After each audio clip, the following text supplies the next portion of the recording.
Hello everyone, welcome to notebook.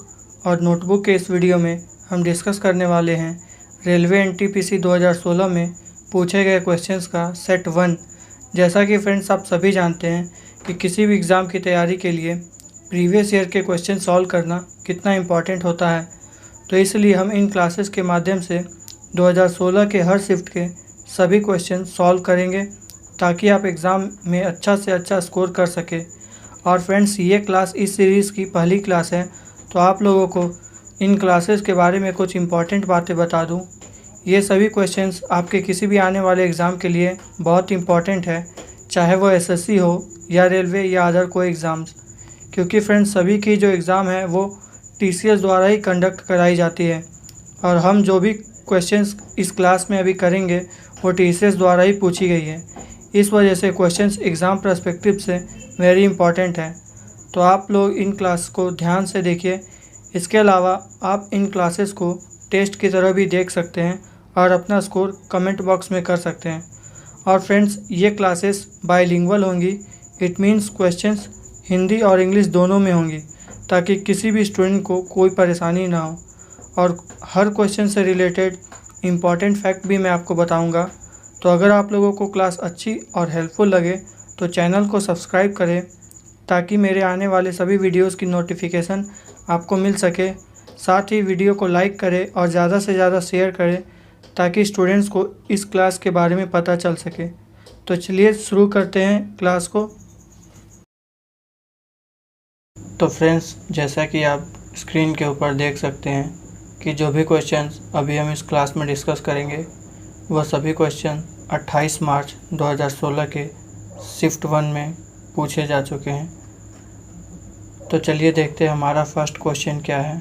तो दोस्तों, हमारा फर्स्ट क्वेश्चन है, भारत में कार्यकारी प्रमुख यानी कि एग्जीक्यूटिव हेड किसे माना जाता है।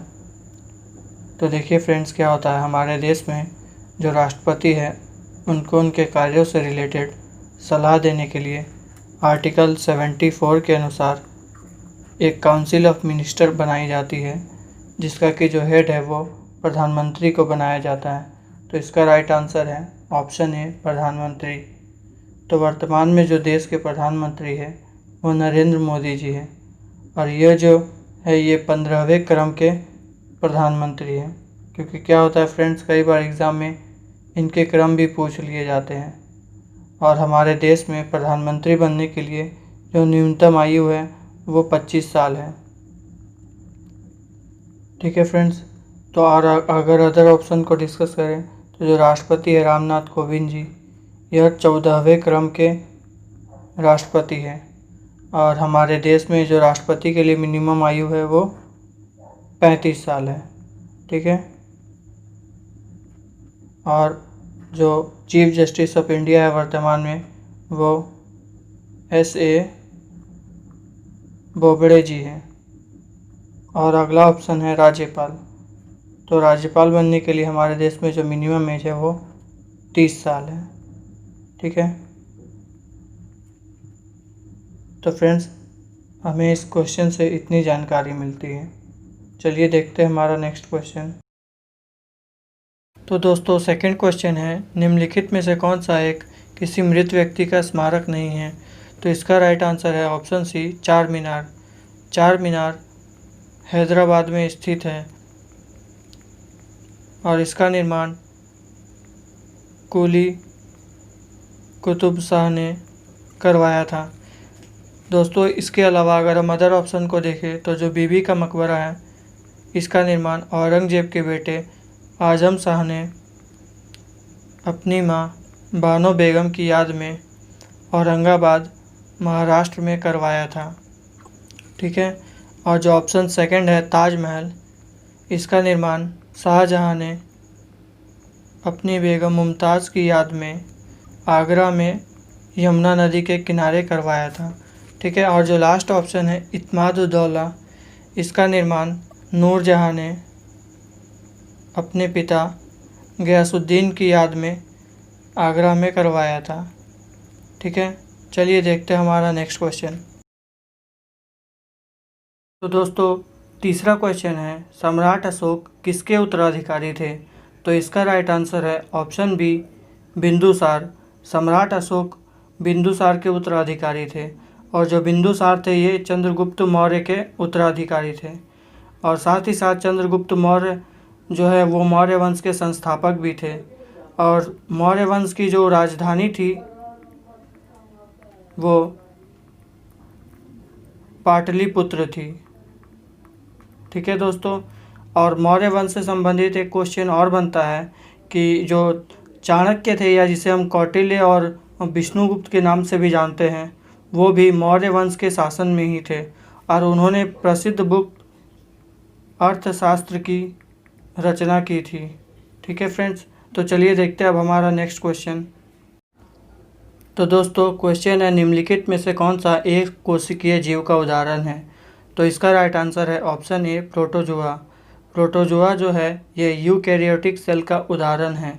एक्चुअली फ्रेंड्स क्या होता है, दो तरह के सेल होते हैं, एक यूकैरियोटिक सेल और दूसरा होता है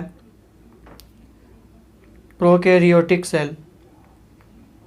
यूकैरियोटिक जो होते हैं वो सिंगल सेलुलर होते हैं यानी कि एक कोशिकीय, और जो प्रोकैरियोटिक होते हैं वो मल्टी सेलुलर होते हैं यानी कि बहुकोशिकीय। और इसके अलावा जो प्रोटोजोआ है वो हमें एल्गी या प्लांट्स के आसपास भी देखने को मिल सकते हैं। और प्रोटोजोआ से रिलेटेड होने वाली दो बीमारियों के बारे में भी जान लेते हैं। तो एक बीमारी है सोने की बीमारी जो कि ट्रिप्नोसोमा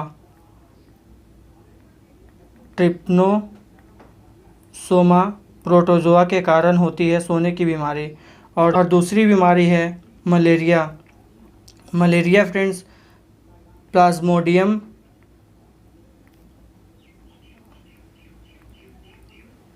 प्रोटोजोआ के कारण होती है। एक्चुअली फ्रेंड्स मलेरिया मच्छर के काटने से ही होती है, लेकिन प्लाज्मोडियम प्रोटोजोआ को मच्छर कैरी करती है और अपने डंक के थ्रू हमारे बॉडी में पहुंचा देती है, जिसके कारण हमें मलेरिया होती है। ठीक है फ्रेंड्स, चलिए देखते हैं हमारा नेक्स्ट क्वेश्चन। तो दोस्तों क्वेश्चन है भारत संविधान में पहली बार संशोधन कब किया गया था। तो इसका राइट आंसर है ऑप्शन बी 1951। हमारे देश में पहली बार 1951 में संविधान संशोधन किया गया था और इस संविधान संशोधन द्वारा 9वीं अनुसूची को जोड़ा गया था। इससे पहले हमारे देश में 8 अनुसूचियाँ थी और अभी वर्तमान में हमारे देश में टोटल 12 अनुसूचियाँ हैं। ठीक है दोस्तों, और उस समय जब संशोधन किया जा रहा था तो हमारे देश में जो प्रधानमंत्री थे वो नेहरू जी थे और जो राष्ट्रपति थे वो राजेंद्र प्रसाद जी थे। और इसके अलावा हमारे देश में जो संविधान संशोधन से रिलेटेड आर्टिकल है वो आर्टिकल 368 है और हमारे देश ने संशोधन की जो प्रोसेस है उसको साउथ अफ्रीका कंट्री से लिया है। ठीक है दोस्तों, चलिए अब देखते हैं हमारा नेक्स्ट। तो दोस्तों क्वेश्चन है पेनिसिलिन का आविष्कार किसने किया था। तो इसका राइट आंसर है ऑप्शन बी अलेक्जेंडर फ्लेमिंग। इन्होंने 1928 में पेनिसिलिन का आविष्कार किया था। एक्चुअली फ्रेंड्स पेनिसिलिन एक एंटीबायोटिक है जिसका उपयोग मेडिसिन्स बनाने में किया जाता है और पेनिसिलिन एक फंगी से प्राप्त किया जाता है जिसका नाम है पेनिसिलियम फंगी। ठीक है फ्रेंड्स, और इसके अलावा अदर ऑप्शन को देखें तो जो स्टीफन हॉकिंग है इन्होंने ब्लैक होल से रिलेटेड थ्योरी दी थी और जो लास्ट ऑप्शन है अलेक्जेंडर ग्राहम बेल, इन्होंने सन 1876 में टेलीफोन का आविष्कार किया था। ठीक है फ्रेंड्स, चलिए देखते हैं अब हमारा नेक्स्ट क्वेश्चन। तो दोस्तों क्वेश्चन है कुचिपुड़ी नृत्य शैली का प्रारंभ भारत के किस भाग से हुआ है। तो इसका राइट आंसर है ऑप्शन सी आंध्र प्रदेश। आंध्र प्रदेश राज्य से ही कुचिपुड़ी डांस की शुरुआत हुई है और यामिनी कृष्णमूर्ति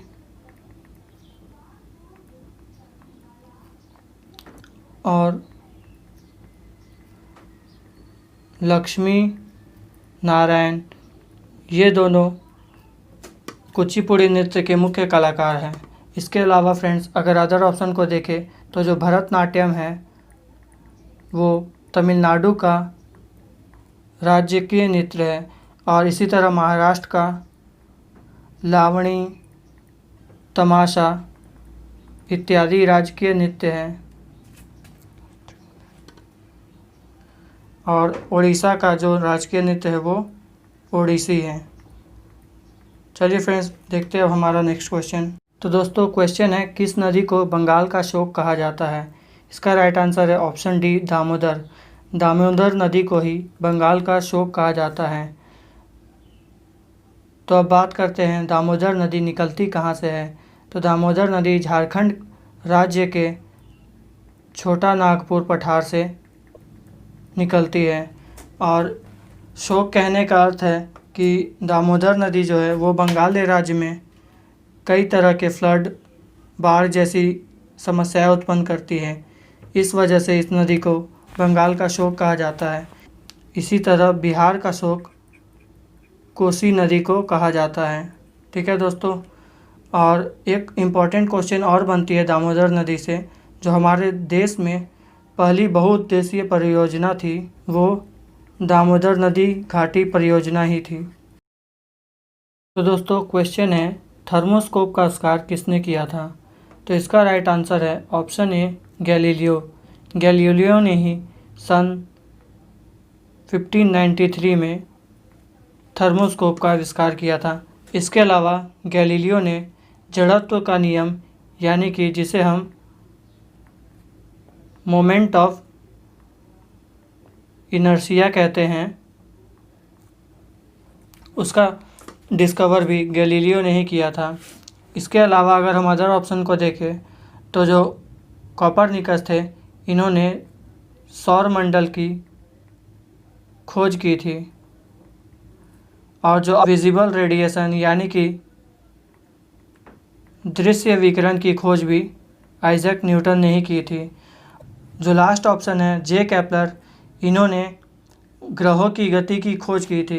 इनका कहना था कि जो सन है वो सेंटर में है और जो अन्य ग्रह हैं वो इसके चारों ओर रिवॉल्व करती है। ये थ्योरी जे केपलर द्वारा ही दी गई थी। चलिए फ्रेंड्स देखते हैं अब हमारा नेक्स्ट क्वेश्चन। तो दोस्तों क्वेश्चन है, महाराणा प्रताप के घोड़े का क्या नाम था?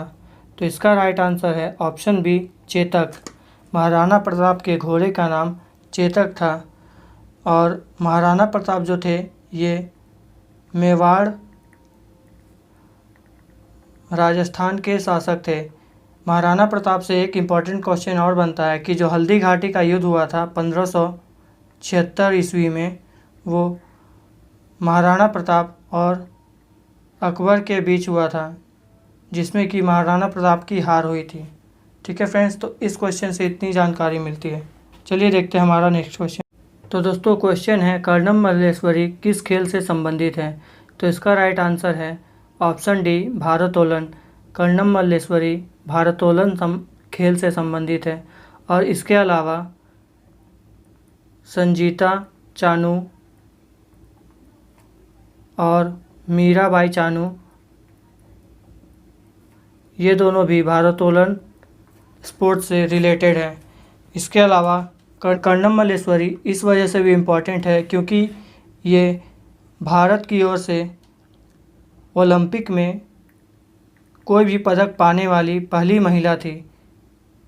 इन्होंने सन 2000 में सिडनी ओलंपिक में ब्रॉन्ज मेडल जीता था। ठीक है दोस्तों, चलिए देखते हैं अब हमारा नेक्स्ट क्वेश्चन। तो दोस्तों क्वेश्चन है, रॉलेट एक्ट को किस वर्ष पारित किया गया था? तो इसका राइट आंसर है ऑप्शन ए, 1919। 1919 में भारत में लॉर्ड चेम्सफोर्ड का शासन था।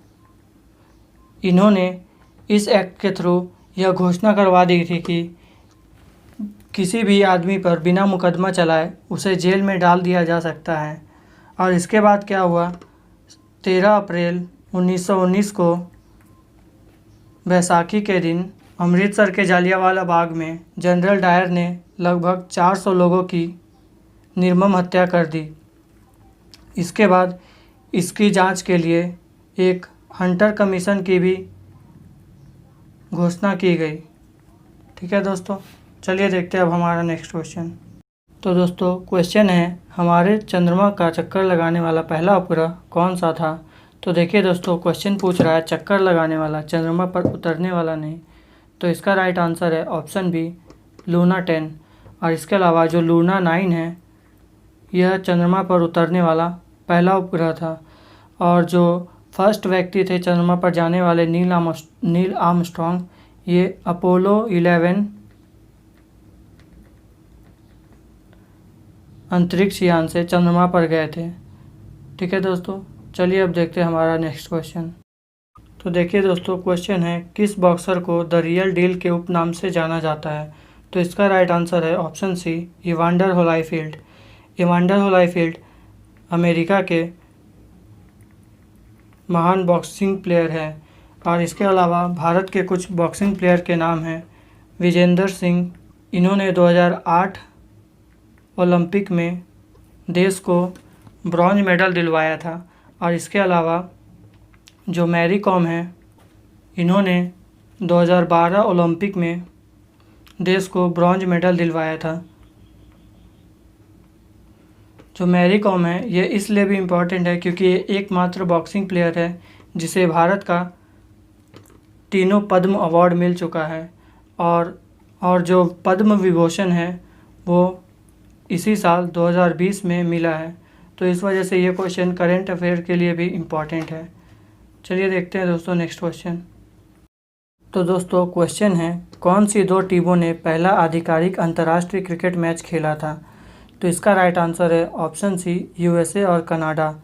इन दोनों टीम ने सबसे पहले सन 1844 में अपना ऑफिशियल इंटरनेशनल मैच खेला था। और इसके अलावा जो इंग्लैंड और ऑस्ट्रेलिया है, इन दोनों टीमों ने first official test cricket match खेला था। और ये इन्होंने मेलबर्न ऑस्ट्रेलिया में सन 1877 में खेला था। और इन दोनों टीम ने ही पहला ओडीआई भी सन 1971 में मेलबर्न क्रिकेट ग्राउंड में ही खेला था। ठीक है दोस्तों, और इसके अलावा क्रिकेट की बात आई है तो आईसीसी जो है, इसका हेडक्वार्टर दुबई में स्थित है। और इसके जो अभी हेड है वो मन्नू साहनी है। तो दोस्तों क्वेश्चन है, पाकिस्तान में थार रेगिस्तान से जुड़े रेगिस्तान को क्या कहा जाता है। तो इसका राइट आंसर है ऑप्शन बी, चोलिस्तान। पाकिस्तान में जो थार रेगिस्तान का पार्ट है उसे चोलिस्तान कहा जाता है। इसके अलावा जो थार रेगिस्तान है वह भारत का सबसे बड़ा रेगिस्तान है। और इसी तरह वर्ल्ड का सबसे बड़ा रेगिस्तान सहारा रेगिस्तान है, जो कि नॉर्थ अफ्रीका में स्थित है। ठीक है, चलिए देखते हैं अब हमारा नेक्स्ट क्वेश्चन। तो दोस्तों क्वेश्चन है, प्राचीन काल के जानवरों, पौधों एवं अन्य जीवों के संरक्षित अवशेषों या चिन्हों के अध्ययन को क्या कहते हैं। तो इसका राइट आंसर है ऑप्शन सी, पैलेंटोलॉजी। और इसके अलावा अगर हम अदर ऑप्शन को देखें तो जो एंथ्रोपोलॉजी है, इसमें ह्यूमंस ग्रोथ यानी कि मानव विकास की स्टडी की जाती है। और जो आर्कियोलॉजी है, इसमें पुरातत्व विज्ञान की स्टडी की जाती है। और जो लास्ट ऑप्शन है फार्माकोलॉजी, इसमें मेडिसिन्स के बारे में स्टडी की जाती है। ठीक है, चलिए फ्रेंड्स देखते हैं अब हमारा नेक्स्ट क्वेश्चन। तो दोस्तों क्वेश्चन है, निम्नलिखित में से किसे मार्स गैस भी कहा जाता है। तो इसका राइट आंसर है ऑप्शन सी, मीथेन। मीथेन को मार्स गैस भी कहा जाता है और इसका उपयोग कंप्रेस्ड नेचुरल गैस में किया जाता है। एक्चुअली सीएनजी में जो 80% गैस की मात्रा है वो मीथेन ही होती है। और मीथेन का केमिकल फार्मूला CH4 होता है। इसके अलावा अदर ऑप्शन को देखें तो जो ब्यूटेन है, इसका उपयोग सिगरेट लाइटर में किया जाता है। और प्रोपेन और ब्यूटेन को साथ मिलाकर एलपीजी में कन्वर्ट किया जाता है। ठीक है दोस्तों, और एलपीजी में जो लीकेज डिटेक्शन है वो इथाइल मरकैप्टेन द्वारा किया जाता है। ठीक है दोस्तों, इस क्वेश्चन से इतनी जानकारी मिलती है। चलिए देखते हैं हमारा नेक्स्ट क्वेश्चन। तो दोस्तों क्वेश्चन है, ब्रिक्स में अक्षर बी किस देश को प्रदर्शित करता है? तो इसका राइट आंसर है option C, Brazil. Actually friends, BRICS जो है ये एक 5 देशों का समूह है, जैसा कि आप स्क्रीन के ऊपर देख सकते हैं। इसे 2009 में शुरू किया गया था और उस वक्त इसका नाम ब्रिक हुआ करता था। बाद में सन 2011 में साउथ अफ्रीका को ऐड करके इसका नाम ब्रिक्स हो गया था। ठीक है दोस्तों, तो ब्रिक्स का जो फुल फॉर्म है वो बी से ब्राज़ील, आर से रशिया, आई से इंडिया और सी से चाइना और एस से साउथ अफ्रीका। ठीक है, चलिए देखते हैं अब हमारा नेक्स्ट क्वेश्चन। तो दोस्तों अगला क्वेश्चन है, साइप्रस की राजधानी कौन सी है? तो इसका राइट आंसर है option A, Nicosia. Cyprus Turkey के पास है और इसका जो करेंसी है वो पाउंड है। इसके अलावा अदर ऑप्शन को देखें तो जो पोलिस है यह ग्रीस की एक सिटी है और इसी प्रकार लमेका जो है यह सऊदी अरब की एक सिटी है और जो सिडनी है लास्ट ऑप्शन, यह ऑस्ट्रेलिया की सबसे ज़्यादा जनसंख्या वाली सिटी है, मोस्ट पॉपुलेटेड। ठीक है, चलिए अब देखते हैं हमारा नेक्स्ट क्वेश्चन। तो क्वेश्चन है, पृथ्वी का आकार कैसा है? तो इसका राइट आंसर है ऑप्शन डी, चपटा गोल। पृथ्वी का आकार चपटा गोल है, जैसा कि आप पिक्चर में देख सकते हैं, और इसके साथ ही पिक्चर में सभी ग्रहों की साइजेस और उनका ऑर्डर दिखाया गया है। इसके अलावा पृथ्वी के बारे में कुछ जान लेते हैं। पृथ्वी जो है यह यूनिवर्स में 5वीं सबसे बड़ी ग्रह है और यह अपनी एक्सिस पर 23.5 डिग्री झुकी हुई है। पृथ्वी जो है यह शुक्र ग्रह के समान दिखती है, इसलिए इसे शुक्र ग्रह की बहन भी कहा जाता है। ठीक है, चलिए देखते हैं अब हमारा नेक्स्ट क्वेश्चन। तो दोस्तों क्वेश्चन है, अरुणा आसफ अली को कहाँ भारतीय राष्ट्रीय कांग्रेस ध्वज फहराने के लिए याद किया जाता है? तो इसका राइट आंसर है ऑप्शन डी, भारत छोड़ो आंदोलन के दौरान। भारत छोड़ो आंदोलन 1942 में महात्मा गांधी द्वारा चलाया गया था और इसी आंदोलन में महात्मा गांधी ने करो या मरो का नारा दिया था। इसके अलावा फ्रेंड्स, अगर अदर ऑप्शन को देखें तो जो असहयोग आंदोलन है इसकी शुरुआत भी गांधी जी ने 1920 में की थी और जो सेकंड ऑप्शन है सविनय अवज्ञा आंदोलन, इसकी शुरुआत भी गांधी जी ने 1930 में की थी और जो थर्ड ऑप्शन है स्वराज आंदोलन, इसकी शुरुआत दादा भाई नौरोजी ने 1906 में की थी। ठीक है दोस्तों, चलिए अब देखते हैं हमारा नेक्स्ट क्वेश्चन। तो देखिए दोस्तों क्वेश्चन है, मृणालिनी साराभाई का हाल ही में निधन हो गया, वह कौन थी? तो देखिए दोस्तों, ये क्वेश्चन उस समय करंट अफेयर्स के रूप में पूछा गया था।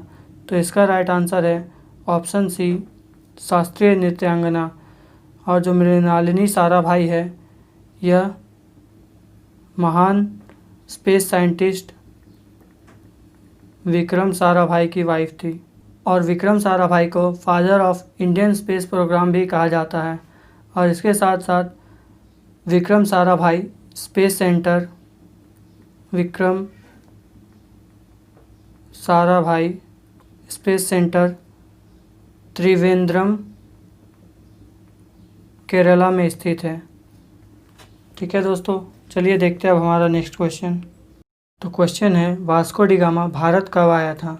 तो दोस्तों वास्को डी गामा ने यूरोप और भारत के बीच समुद्र मार्ग की खोज की और 1498 में केरल के कालीकट पोर्ट पर पहुंचा था।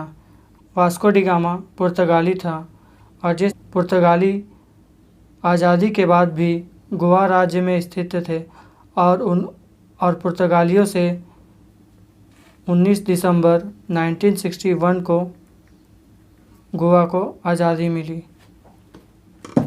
ठीक है दोस्तों, चलिए देखते हैं अब हमारा नेक्स्ट क्वेश्चन।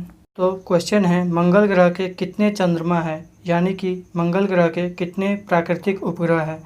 तो इसका राइट आंसर है ऑप्शन बी 2। मंगल ग्रह के 2 उपग्रह हैं जो कि फोबोस और डीमोस है।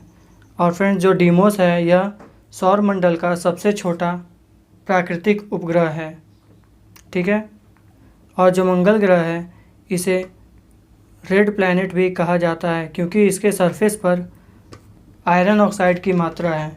ठीक है दोस्तों, इसके अलावा शनि ग्रह है, वर्तमान में इसकी सबसे ज़्यादा प्राकृतिक उपग्रह 82 है, अर्थात सौरमंडल में सबसे ज़्यादा किसी भी प्लैनेट की जो मून्स है वो सबसे ज़्यादा शनि ग्रह की 82 है।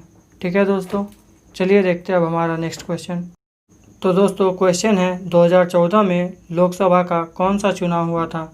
तो इसका राइट आंसर है ऑप्शन ए 16वीं लोकसभा में ही सबसे पहले देश में नॉन ऑफ द एबव यानी कि नोटा का यूज़ किया गया था। और इस 16वीं लोकसभा चुनाव में एनडीए यानी कि नेशनल डेमोक्रेटिक अलायंस को 336 सीटें मिली थी और इसके बाद नरेंद्र मोदी को प्रधानमंत्री बनाया गया था। ठीक है, चलिए देखते हैं दोस्तों हमारा नेक्स्ट क्वेश्चन। तो दोस्तों क्वेश्चन है, दाम्बुला का स्वर्ण मंदिर कहाँ पाया जा सकता है। तो इसका राइट आंसर है ऑप्शन बी श्रीलंका। दाम्बुला का स्वर्ण मंदिर श्रीलंका में स्थित है और यह मंदिर भगवान गौतम बुद्ध को समर्पित है, जैसा कि आप पिक्चर में देख सकते हैं। इसके अलावा भारत में जो स्वर्ण मंदिर है वह अमृतसर में स्थित है, जिसका निर्माण गुरु अर्जुन देव ने करवाया था। ठीक है दोस्तों, चलिए देखते हैं अब हमारा नेक्स्ट क्वेश्चन। तो दोस्तों क्वेश्चन है, बौद्ध गुफाओं के लिए प्रसिद्ध कार्ले किस राज्य में स्थित है। तो इस क्वेश्चन का राइट आंसर है ऑप्शन ए महाराष्ट्र। फ्रेंड्स, ये बेसिकली केव्स या गुफाएं हैं। यहाँ पर गौतम बुद्ध से रिलेटेड दीवारें और अनेक मूर्तियाँ बनाई गई हैं, जैसा कि आप पिक्चर में देख सकते हैं। ठीक है दोस्तों, चलिए अब देखते हैं हमारा नेक्स्ट क्वेश्चन। तो दोस्तों क्वेश्चन है, भारत की आज़ादी की लड़ाई के दौरान करो या मरो का नारा किसने दिया था। तो दोस्तों अभी हमने पिछले क्वेश्चन में डिस्कस किया कि महात्मा गांधी ने भारत छोड़ो आंदोलन के दौरान करो या मरो का नारा दिया था। ठीक है, इसके अलावा अदर ऑप्शन को देखें तो जो बाल गंगाधर तिलक है, इन्होंने स्वराज मेरा जन्म सिद्ध अधिकार है और इसे हम लेकर रहेंगे, यह नारा दिया था। ठीक है, और जो सुभाष चंद्र बोस है, इन्होंने जय हिंद और दिल्ली चलो जैसे नारे दिए थे। ठीक है, चलिए देखते हैं दोस्तों हमारा नेक्स्ट क्वेश्चन। तो दोस्तों क्वेश्चन है, हमारी आँखों में लेंस का क्या काम होता है। तो इसका राइट आंसर है ऑप्शन सी आँखों की फोकस दूरी को बदलना। जैसा कि दोस्तों आप पिक्चर में देख सकते हैं कि जो लेंस है वो हमारी आँखों में एक फोकल लेंथ प्रोवाइड करता है, जिससे कि जो इमेज है वो रेटिना के ऊपर बन सके। इसके अलावा हमारी लेंस की जो पावर है उसकी यूनिट डायोप्टर होती है। ठीक है, और हमारी आँखों के लिए जो स्पष्ट दूरी की न्यूनतम दूरी है वो 25 सेंटीमीटर है। और साथ ही साथ जो निकट दृष्टि दोष है या जिसे हम मायोपिया कहते हैं, उसके निवारण के लिए अवतल लेंस का यूज़ किया जाता है। ठीक है, मायोपिया के लिए। ठीक है, और जो दीर्घ दृष्टि दोष है या जिसे हम हाइपरमेट्रोपिया कहते हैं, उसके लिए उत्तल लेंस का। ठीक है, चलिए देखते हैं अब हमारा नेक्स्ट क्वेश्चन क्या है। तो दोस्तों क्वेश्चन है, सबसे छोटा महाद्वीप कौन सा है। तो इसका राइट आंसर है ऑप्शन ए ऑस्ट्रेलिया। ऑस्ट्रेलिया विश्व का सबसे छोटा महाद्वीप है। जैसा कि दोस्तों आप स्क्रीन के ऊपर देख सकते हैं, स्क्रीन पर सभी महाद्वीप उनके साइज के हिसाब से दिखाए गए हैं। ऑस्ट्रेलिया में टोटल 22 कंट्री स्थित हैं और ऑस्ट्रेलिया को लैंड ऑफ कंगारू और प्यासी भूमि का देश कहा जाता है। और इसके साथ ऑस्ट्रेलिया जो है दोस्तों, यह एकमात्र ऐसा कॉन्टिनेंट है जहाँ कोई भी वल्केनो यानी कि कोई भी ज्वालामुखी स्थित नहीं है। ठीक है, चलिए देखते हैं अब हमारा नेक्स्ट क्वेश्चन। तो दोस्तों क्वेश्चन है, हैकर से क्या तात्पर्य है, यानी कि हैकर का क्या मतलब होता है। तो इसका राइट आंसर है ऑप्शन बी, वह व्यक्ति जो डाटा तक अनधिकृत पहुंच प्राप्त करने के लिए कंप्यूटर का उपयोग करता है। इसे इजी लैंग्वेज में समझे तो इसका मतलब है कि विदाउट परमिशन किसी भी पर्सनल डाटा को चोरी करना हैकिंग कहलाता है। ठीक है दोस्तों, इसके अलावा जो फादर ऑफ कंप्यूटर है वो चार्ल्स बेबेज है। और जो कंप्यूटर साक्षरता दिवस मनाई जाती है वो 2 दिसंबर को कंप्यूटर साक्षरता दिवस हमारे देश में मनाई जाती है। ठीक है, चलिए देखते हैं अब हमारा नेक्स्ट क्वेश्चन। तो दोस्तों क्वेश्चन है, विश्व टीवी दिवस कब मनाया जाता है। तो इसका राइट आंसर है ऑप्शन बी, 24 मार्च। 24 मार्च को विश्व टीबी दिवस मनाया जाता है। और जो टीबी रोग है दोस्तों, यह ट्यूबरकुलोसिस बैक्टीरिया के कारण हमारे शरीर में होता है और यह हमारे शरीर के लंग्स यानी कि फेफड़े वाले पार्ट को इफ़ेक्ट करता है। इसके अलावा हम अदर इम्पॉर्टेंट डेज़ को डिस्कस करें तो जो 22 अप्रैल है, इस दिन पृथ्वी दिवस मनाया जाता है। ठीक है, और 11 जुलाई को विश्व जनसंख्या दिवस मनाया जाता है। ठीक है दोस्तों, चलिए देखते हैं अब हमारा नेक्स्ट क्वेश्चन क्या है। तो दोस्तों क्वेश्चन है, किसी तत्व का परमाणु भार ज्ञात करने के लिए निम्नलिखित में से किसके साथ उस तत्व के परमाणु भार की तुलना की जाती है। ठीक है, तो इसका राइट आंसर है option B, carbon. Actually friends, carbon के 3 आइसोटोप्स होते हैं। आइसोटोप्स मतलब कि समस्थानिक, कार्बन 12, कार्बन 13 और कार्बन 14। तो हम लोग किसी भी तत्व का परमाणु भार ज्ञात करने के लिए कार्बन 12 का यूज़ करते हैं। ठीक है दोस्तों, चलिए देखते हैं अब हमारा नेक्स्ट क्वेश्चन क्या है। तो दोस्तों लास्ट क्वेश्चन है, कोणार्क मंदिर का निर्माण किसने करवाया था। तो इस क्वेश्चन का राइट आंसर है ऑप्शन बी, नरसिंह देव प्रथम। इन्होंने ओडिशा राज्य के जगन्नाथपुर ज़िले के पास कोणार्क मंदिर का निर्माण करवाया था और इसे 1984 में यूनेस्को द्वारा वर्ल्ड हेरिटेज साइट भी डिक्लेयर किया गया था। ठीक है दोस्तों, और यूनेस्को का जो हेडक्वार्टर है यह पेरिस में स्थित है। तो इस क्वेश्चन से हमें इतनी जानकारी मिलती है। तो दोस्तों आज की क्लास यहीं समाप्त करते हैं और नेक्स्ट क्लास में हम सेट 2 को डिस्कस करेंगे। और आई होप दोस्तों आप लोगों को इन क्लासेस के माध्यम से कम 2 बेनिफिट तो हो रही होंगी। एक तो हम प्रीवियस ईयर के क्वेश्चंस सॉल्व कर रहे हैं और दूसरी कम से कम टाइम में ज़्यादा क्वेश्चन डिस्कस कर रहे हैं और पिक्चर्स के थ्रू आप लोगों को चीज़ें अच्छे से क्लियर हो रही होंगी। तो दोस्तों अगर आप लोगों को सेशन पसंद आई है तो लाइक एंड सब्सक्राइब करके बेल आइकन प्रेस कर दें ताकि मेरे सभी आने वाली वीडियोस की नोटिफिकेशन आपको मिल सके। और दोस्तों वीडियो को शेयर ज़रूर करें। तो चलिए मिलते हैं नेक्स्ट क्लास में, तब तक के लिए thank you and God bless you all.